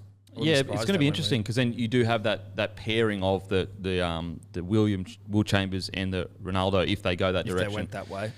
I'm going to go Sharks, even though I think Cowboys are going to bounce back. Because any team with Jason Taumalolo in it is a scary team. Mitch Dunn also comes in the side, good defender. But I think the Sharks are actually looking pretty good. Yeah. I'm going to go the Sharks as well. They scored a couple of tries early against Manly, and no disrespect to them, they looked. I think that was more about Manly starting flat, and like otherwise in attack for the rest of the game, they just looked shit house. Like they looked like they couldn't do anything. Yeah. Never troubled. So Sharks to win. Yeah, Sharks to win. Yep. Okay. Panthers v Roosters. I think this is actually going to be fucking great clash because the Panthers obviously losing 2 on the trot. All the players for the Panthers have been named. Kikau, though, is out with an ankle injury, but I don't think it affects him that much because Cleary and Jerome are fucking... There's something about when you play really well at Origin, you bring that confidence back to a game. Yeah. Sam Verrills returns for an eye injury, which is really good for the Roosters. I think this is going to be a really good game. Yeah, a really good game. And it's a hard one to tip, like in the sense that the Roosters, obviously undermanned, and Panthers with a full squad minus Kikau are like just fucking weapons, right? Yeah. But, is the general vibe in the team a little bit flat after losing 2 on the trot? And even with these dudes coming back, whether it's sort of hard to get back into the groove, I don't know. Probably not. But it's still a bit like when you're tipping, you're like, fuck, the Roosters aren't too bad, are they? Like, they could certainly do something. Or do the Panthers do all their Origin players come back and they try to make a statement? Like, yeah, I think they're trying flog to. 'em. I think the unspoken about thing, the Roosters will be playing for Boyd, though. yes. Yep. They will be playing for Boyd. Like, he's just retired. That's Boyd's a big fucking... a bit of an omen. That is a big That omen. is an omen. Jesus. Lot to think about. Yeah, a lot to mull over in the omen. Look, I'm sphere. going a fantastic clash, like a really good one, but I think Panthers 1-12, they just got too much cattle. I am going to go Panthers as well. I don't know about... I struggle to tip 1-12 because of just the way the season has gone, where it seems like 13 plus just is always the way. Even like... I just think the Boyd Cordner thing is going to stop that. Do you know what I mean? Like They're gonna try and rip They're going to him. rip and fucking tear all day and make it a grind for the Panthers side, in my opinion. I think Panthers win. Yeah. Yep. I think their Origin boys will take it personally that they were out. Yep. And they lost 2 on the trot.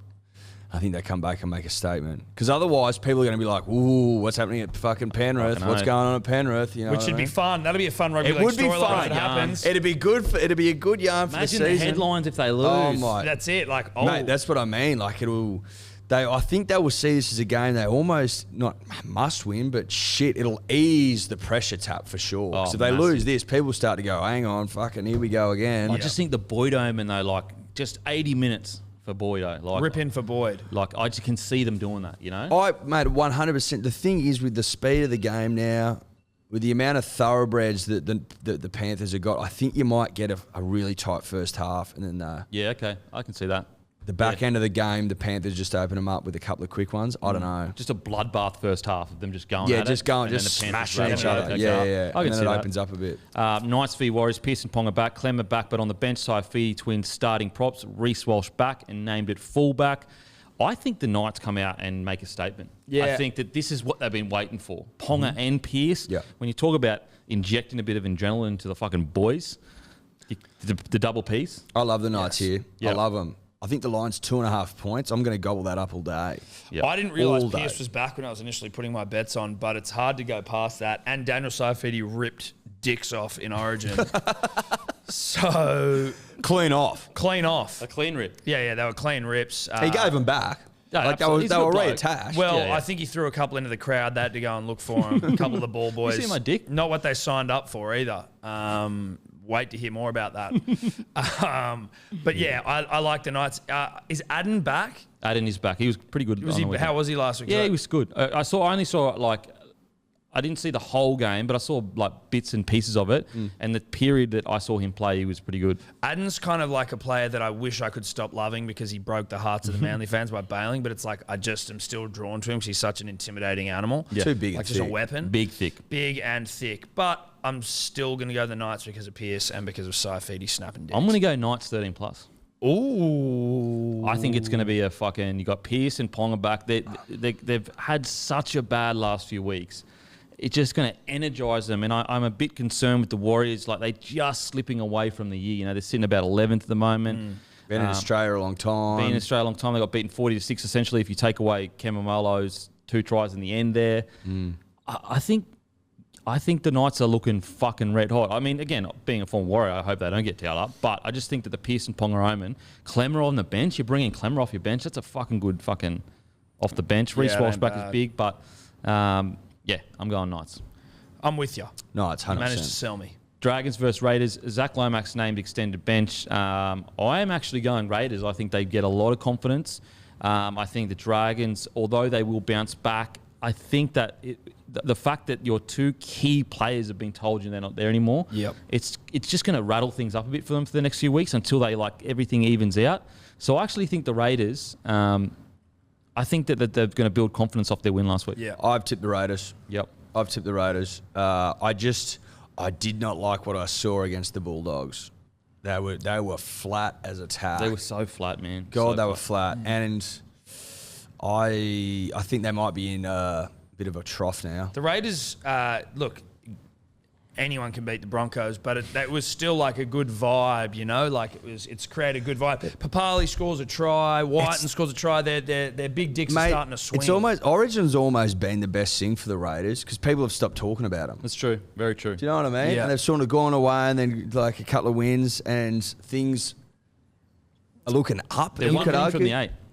They're 1 win from Do the you know 8. what I mean, though? Yeah, yeah. Like, Oh, like absolutely. they were the fucking talk of the town. It was Yeah. Ricky this and Ricky that, and all the players and all the bullshit. Now that Origin's come around, I think they just sort of stood under the radar and they've relaxed a bit. I also think Sam Williams is an omen that maybe we aren't paying enough attention to. He's like one of the great journeymans in rugby league history, but mainly a Raider. But like went to the Dragons, came back. He just likes to play footy. Scored a try last Loves week. it, Tom.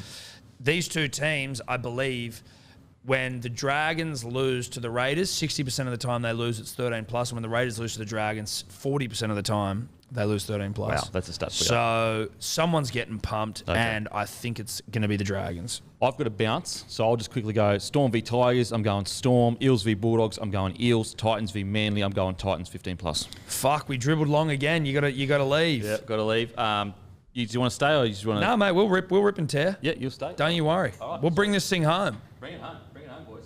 Consider it brought home. All right. But you've obviously turned the screen That's off all right. for us, and That's we all are right. going to have to do this ourselves. Now, Eddie, as you get the games up, Yeah, they're up, Yum. I will say, Denon, the rule was you had to wear that on the flight. No, that wasn't. It was the rule. You said you're going to You wear it said you were gonna tomorrow wear on the that captain's all run. the way up. It was Smith. I think I've fucking done it. You said you were going to give it to Cameron to wear. What's the next game? You've got Storm for me? Tigers. Now, Like, how much time do you want to spend on this? I like the Tigers in this one. I really do. I think that they've got a lot of moxie. They just signed Ken Maumalo from Yeah. the Warriors. Yep. I mean, I don't have anything You like the against Tigers Ken. to win. I'm not going to say that. You just did. I'm just saying that the Storm are on a good run and that maybe See you, mate. if you're going the DMC, which I don't think you can go the DMC thing here, like it's just too fucked. Well, the Storm, Tom, playing at Sunshine Coast Stadium, never lost there. Okay.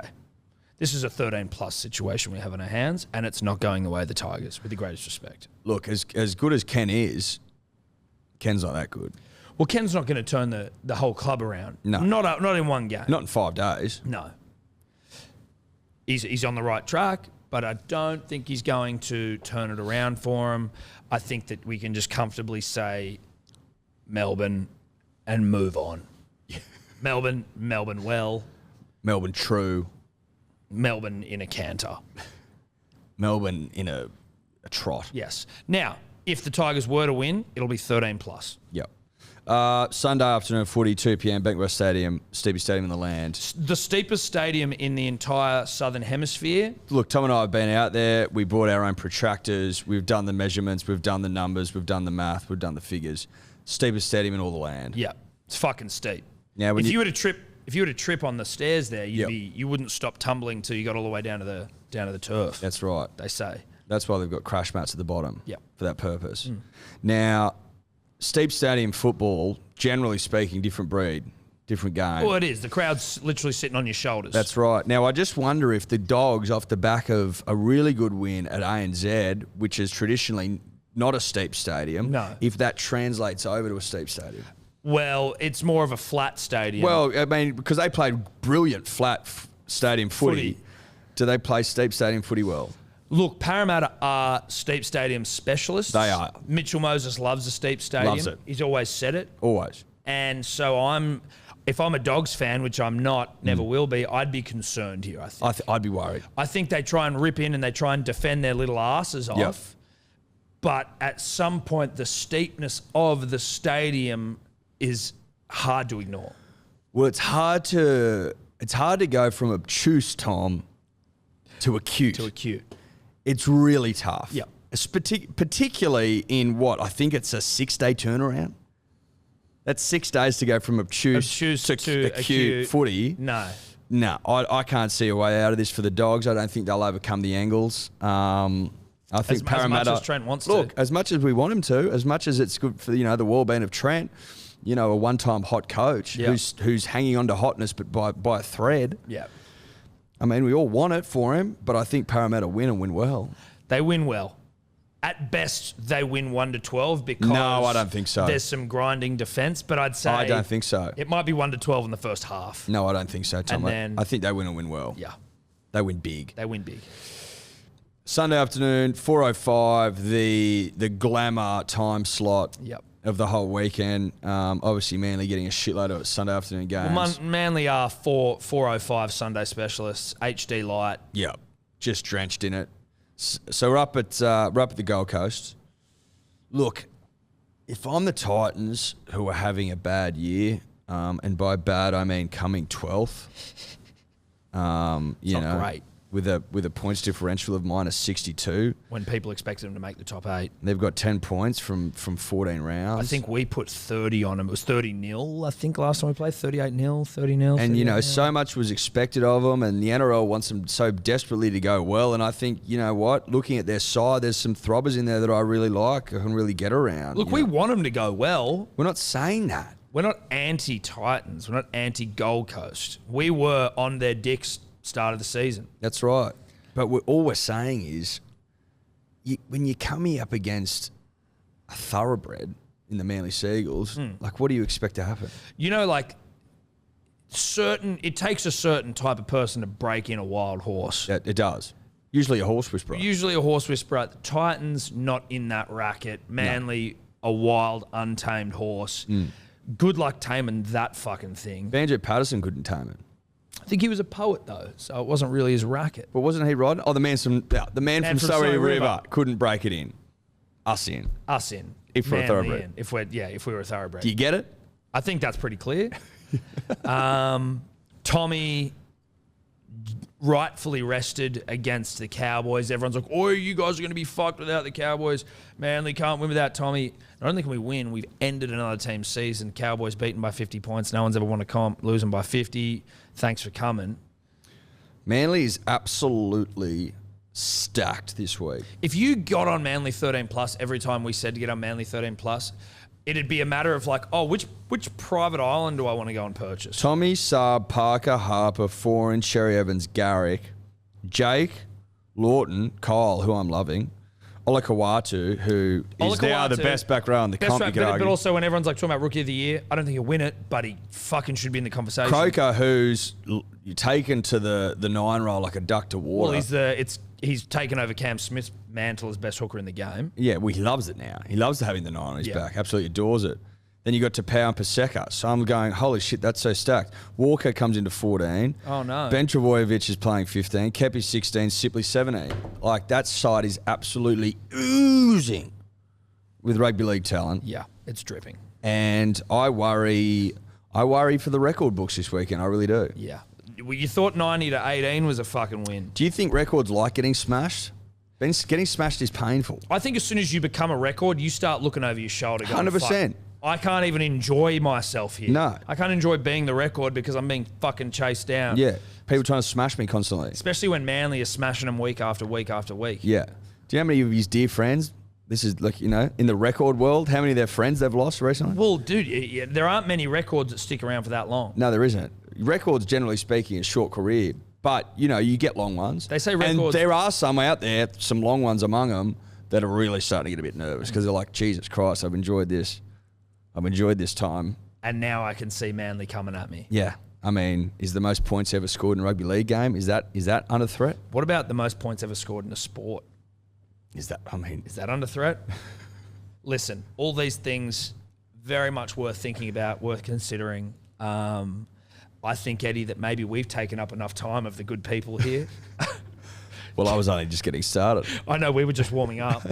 But I think that's probably a wrap. Manly 13 plus, Tommy 2 or more for me, Eddie. Yep. Then if you want to throw in Parker. I've also got Olakau'atu. He's crossing the chalk. Olakau'atu will go over. Dude, his 2 tries last week, just to carry on for a second longer, under the high ball. I don't know if this is true, Matty, and it might be something that you can look into, but again, this is the end of the show. But I heard this on the weekend. This could be bullshit. Apparently, Olakau'atu didn't even play rugby league till he was 18, and Manasi Farnow was like, bro, you should... He played basketball, and he was just like, bro, you should play rugby league. You'd be good. That's why he's taking fucking high balls, and then he catches it, and like... Everyone's like standing around. He's like dummying, passing like he's Michael Jordan, and then just goes over and scores. That motherfucker can play rugby league. If it's not true, it should be. Yeah. I think we just start telling people that. Take that to the bank. Yeah. But that's it. Thank you very much for listening. Subscribe to Bloke In A Bar. You get his beers. Go to his website, blokeinabar.com, and you'll find a list of stockists where you can get it. Get his merch. Wear Hello Sport. Hello Sport on Instagram. Hello Sport Podcast. Hello Sport Podcast on Instagram. We've got a YouTube show called About Even. Find us everywhere. Manly 13 plus. Bye-bye. Catch ya.